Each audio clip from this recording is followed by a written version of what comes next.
So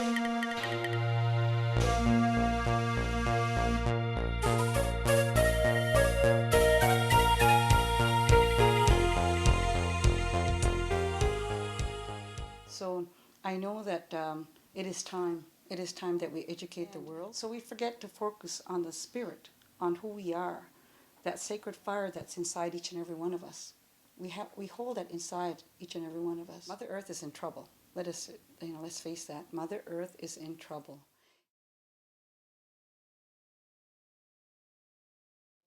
Welcome to Earth Mom TV, and we're here with Donna Augustine from the Association of American Indian Affairs, the AAIA. Welcome, Donna. I'm glad to be here. Donna, you were at the UN yesterday, and you're here in New York. What brings you here? Well, first of all, I'll introduce myself by my spirit name. I am Mi'kmaq I live in Canada, but I was born in Maine because our tribe, the Mi'kmaq, borders both sides of the border. I am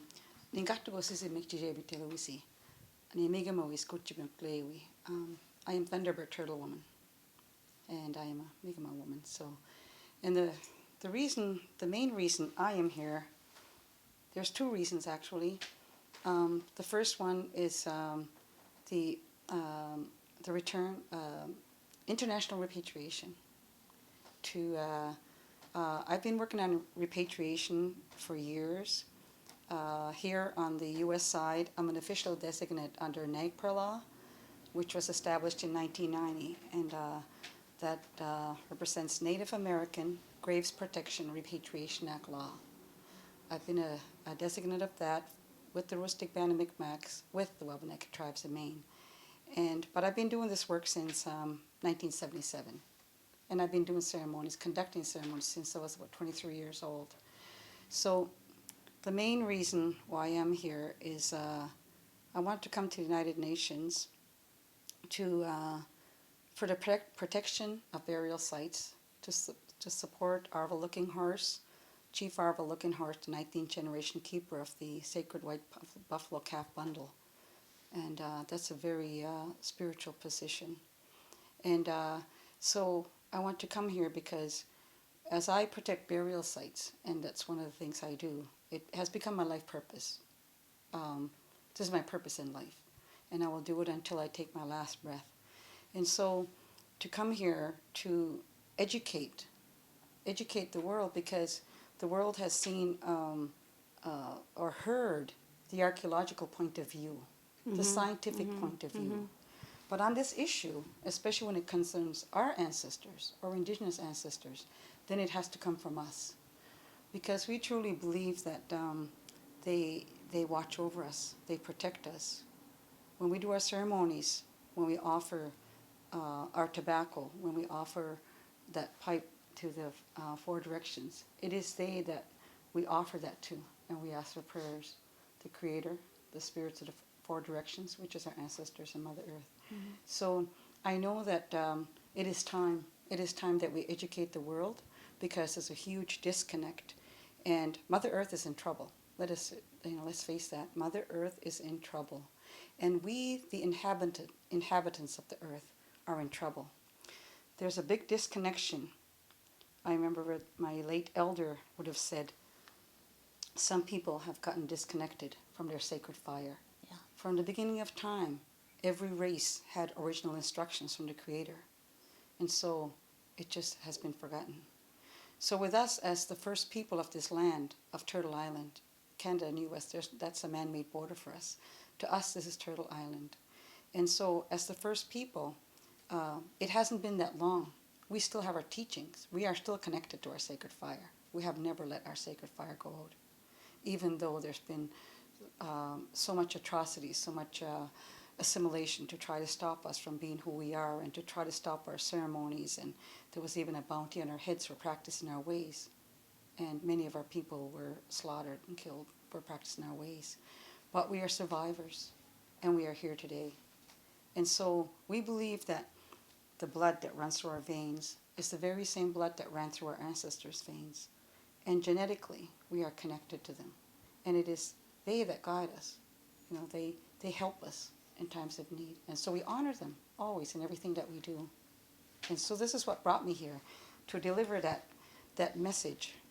You told a story yesterday at the UN about how you got started, and it was almost just on a wing and a prayer. But would you relate that again, because it's so telling about who you are, and it's so telling about how Spirit does work through us, and if we let it, and if we go with it and follow that, what happens? Well, first of all, it started in 1977, and all I can tell you is that my spirit name, Thunderbird, Turtle Woman, that second name, Turtle, Mixchich, comes from a burial site that's almost 3,000 years old. And that ancestor came to ask for help. And I heeded the call, and I went to ask, and I did that. And as a result, they were returned. Our ancestors were returned to the earth. And since that time, since 1977, that spirit is still with me. I carry his name. He's my protector. He's my guide as I do this. And I travel to different parts of the world. And for example, in Guatemala and Europe, and the elders there see that spirit that's with me, because that spirit is always with me. So, and not out of arrogance, but I know that I can walk without fear because that ancestor guides me. And sometimes I know that spirit protects other people, and I put them behind me, and I know that that spirit is here beside me to watch over them. And so to know, it's so humbling for me, really, when I really think about it, that an ancestor that lived almost 3,000 years ago, that's older than Christ. To know that an ancestor, a Mi'kmaq ancestor, a man that walked that long ago, that spiritually can come back and guide me, request my help, teach me how to approach a burial site, how to protect a burial site, because I didn't know at first what he was preparing me to do. And it's amazing. It's so humbling to know that that has happened. To know that if any one of us could think and say, well, after I'm gone, 3,000 years after I am gone, that I can come back and spiritually guide someone. That's amazing. Yes. So to us, our ancestors are not just the ancient ones. Our ancestors are anybody who has passed on before us. So if you would think about it in that way, if you bury your loved one, your mother, or your sister or brother, you put them in the ground with all that love and respect and prayers, and then to have somebody come and dig them out of the ground. I know that they would not do that to their own, but they do it to ours all the time. As Native people, we are the most studied people on the face of this earth. And I tell people, you can find out where we lived, maybe what died, what we ate, how long ago we lived. But you can never uncover our spirituality through a microscope. If you want to find out about us, come to us as living people today, and we can speak to you about it. Just the very fact that we so vehemently protect our burial sites should tell them something. So now I guess I'll take you back to your question. Okay, no, but thank you for that. Thank you. It was just after NAGPRA had started, and they were starting, according to the law, that there had to be a review board. So Tim Mintz from Fort Yates in North Dakota called me, and he said, Donna, he said, I know that you're interested in this, and this is what you do. Even back then, I did that before any law was established in Canada. I still do it. And he said that in Washington, D.C., they're starting this review board, and it's to talk about our ancestors. And he said, kind of like they're trying to sweep it under the rug. But he got wind of it. So there were 4 of us that went to Washington. And we even went went to Senator Inouye's office at the time, because we know the Hawaiian people had really did a lot of repatriation. So I remember as he's talking to me on the phone, and he's talking to me about this, and he said, so Donna, do you think you'll be coming? I said, I think so, Tim. I said, because as we're talking, twice somebody knocked on the window of my door, which is 3 steps down, and nobody was there. So I went out and I offered my tobacco. And when you say you travel on a wing and a prayer, when you work for the Creator, when you do ceremony, you can't take that 9-to-5 job. You have to be there, available at any time. Ancestors have come to wake me up 3 o'clock in the morning, and I have to go, whatever. So anyway, I offered my tobacco, and my prayer was, Creator, if it's meant for me to go here, please help me to get there. And sure enough, the money came. I can't remember how it came. I think it was my brother. But a week later, I'm on my way to Bangor, Maine, and I'm going to get on a plane to go to Washington. And I had offered my tobacco already to pray for a safe trip. But my first prayer was always for my children. Creator, please watch over my children as they go and do your work. It's always my first prayer. That I prayed for a safe trip and that the animals wouldn't come across my path, and that as I travel, my vehicle would not be too heavy on Mother Earth. So I had put that tobacco out, and a little while later, it was just getting dusk, and all of a sudden, near this little bridge, and I started to doubt started creeping in. I'm thinking, I'm not a lawyer. I don't know the history of the United States. I don't know all the president's name. I don't even know who the senator for each state is. And I'm thinking this, and I'm kind of like, whoa, getting a little bit frightened. And all of a sudden, just like a little kitten that would bite at you, it was all over me, my hands, my arms, my legs, all over me. And then I knew. So I took my tobacco, the rest of that package of tobacco, and I just filled my hand like this, opened my window, and I gave thanks. Oh, and I gave that thanks. From that moment on, working on this law, and now on starting on international repatriation law, I realized I'm not alone. I'm never alone. And trust me, they've put me up against many lawyers as I do this, as they try to convince us as Native people that we have to do scientific study. Oh, it's good for your people. Yeah. We're going to take your ancestors out of the ground. We're going to study them and tell you about inner ear infections and so forth, right? But they don't realize what they're really doing, And so, the ancestral remains that are past 1,000 years, or maybe 2,000 years, or 3,000 years, they tell us we cannot attribute them to any modern day tribe. And at first they call them unclaimed. And through the law, we said there's no such thing as unclaimed. We claim all of our ancestors. So they said unaffiliated to any modern day tribe. Well, where did they think we come from? Mars or wherever? Those are our ancestors. And I think the refusal is to believe that we as people of this land were placed here by the Creator. Where I come from, not too far, a couple hours from where I live, is the Debert site in Nova Scotia. That dates back about 13,000 years. And there's many sites. So we've been here for a long time, and we will continue to be here. So we've been here. And so that connection to our ancestors, sometimes we get so frustrated and so hurt because we feel like we have to beg, we have to convince, and we shouldn't have to. We shouldn't have to go to prove somebody why they should give this back to us, But, and so for me and others, the payment comes when we take those ancestors that have been desecrated and studied and scraped and boiled, put on shelves in museums to collect dust long after the study has been completed.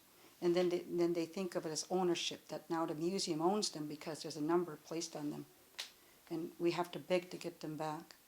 So we take them back and we place them, and even these children and elders, and we place those remains back into the earth. And once that first bit of earth touches them, we know that their spirits are set free. This is my payment. And so I've protected thousands on the other side, Canadian side even, at burial sites that were going to be excavated. And because there is no national law there, but I did it anyway. And that's through tobacco, faith in what our Creator gave to us, and our ceremony, and that sacred fire. And so protected thousands and reburied hundreds of many tribes. Not only native tribes, but I've also reburied non-natives as well, that the museum didn't know what to do with. Because we were told that as we begin to do this, our elders told us that as we begin to do this work, we are to teach the other natives, the other tribes of man, the other races of man, again, how to protect their dead. There's a connection. We can look at all these physical objects around us, the cars, the buildings, and so forth. That can't make you happy. All the money in the world, And so we forget to focus on the spirit, on who we are, that sacred fire that's inside each and every one of us. We hold that inside each and every one of us. And I know that before I came to earth, I know it might be hard for some people to understand, but I know that before I came here, this is what I came here to do. I promised the spirits of those ancestors that were stuck somehow, I'm going to come here. I'm going to be born at a time when NAGPRA was being enacted so that I could help them. And that's what I'm here to do. And they've sent lawyers against me. They've hired even native judges to try to go against us, and all kinds of people to try to convince us. But you know what? When those ancestors speak through us, they can't back us in the corner, because that's when they're speaking directly to a spirit. We become the voice piece. We're of service to the spirits of our ancestors. And before we spoke, I lit a smudge, because I know that, I lit that sage because I know that when I talk about those old ones, those ancestors, they're here. They're here with us. And I can feel it right now. And I'm glad. I offer that tobacco. They're here. And, but when I pray for the ancestors, it's not just my ancestors or native ancestors. It's everybody's ancestors. And many have come to me for help.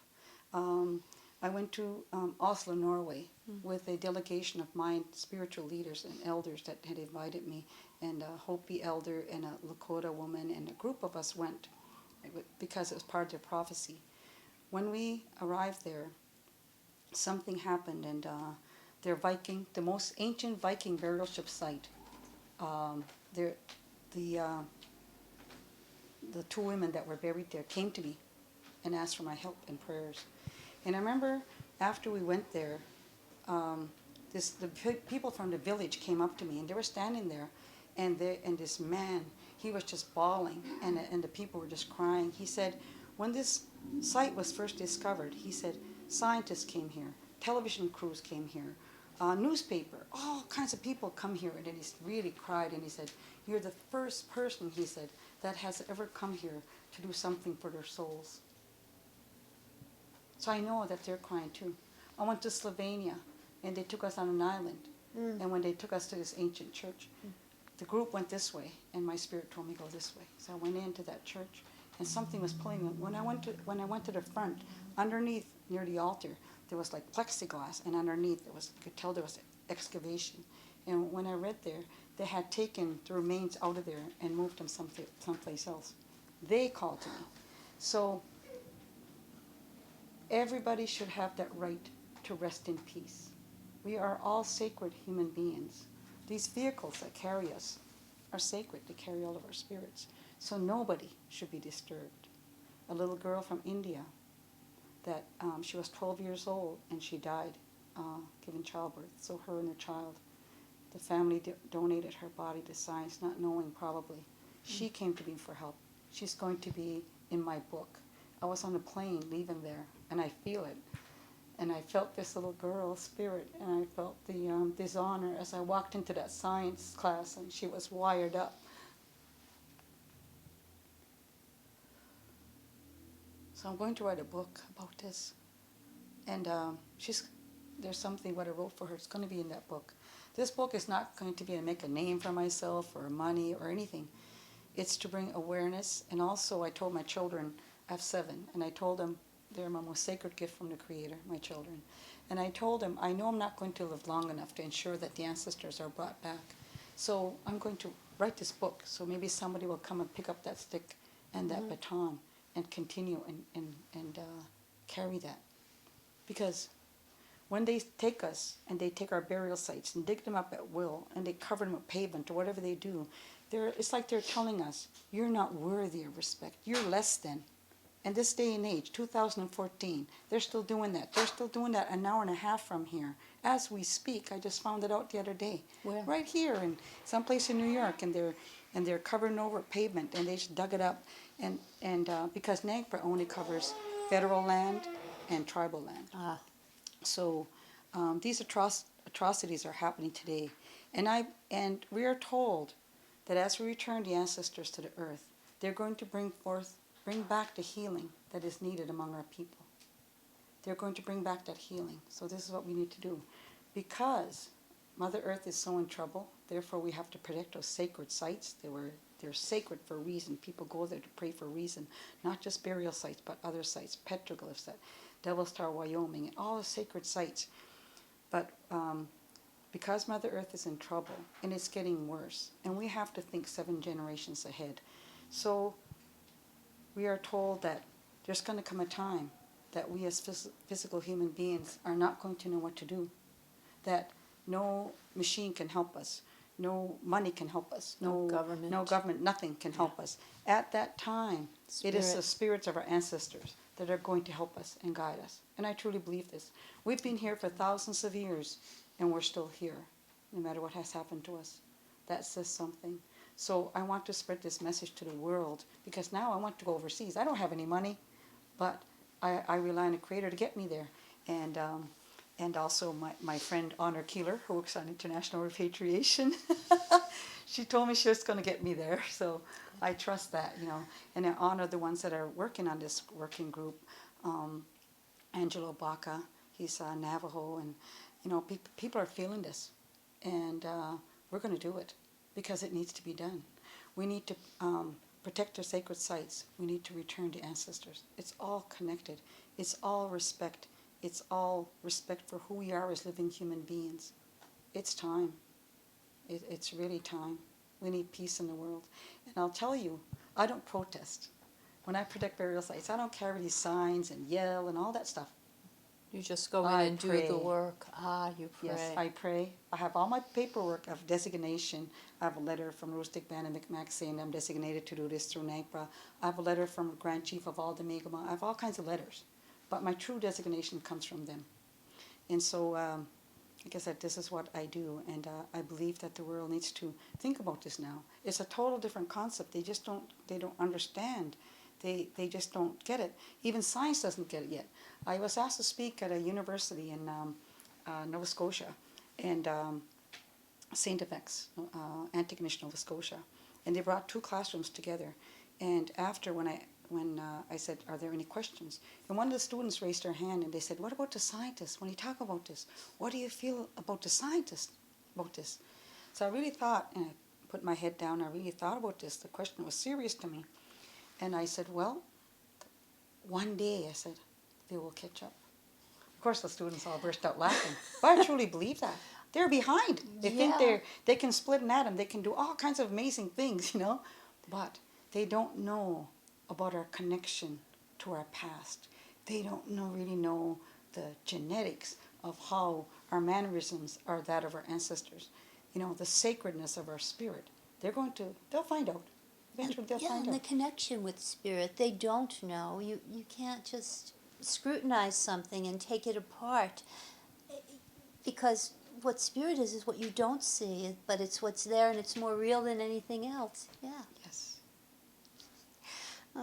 Thank you so much. Thank you. Thank you. Really beautiful. You do beautiful, beautiful work. Thank you. Allow me. Welcome. Thank you so much. It's an extra treat. I didn't know I was going to get to talk to you. That was good.